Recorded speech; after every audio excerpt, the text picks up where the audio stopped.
So we are back, and this is our roast.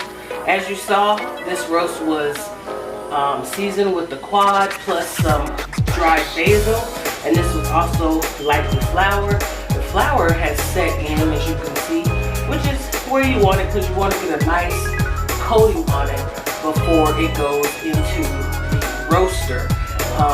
If I didn't say at the beginning, this is going to be cooked in the roaster on a bed of onions and tri-colored bell peppers. We've got the yellow, the red, the orange, and some celery as well.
we'll be back with some pictures. Make sure that if you haven't already, you click that subscribe button, hit that notification bell so you can be updated every time we upload a new video.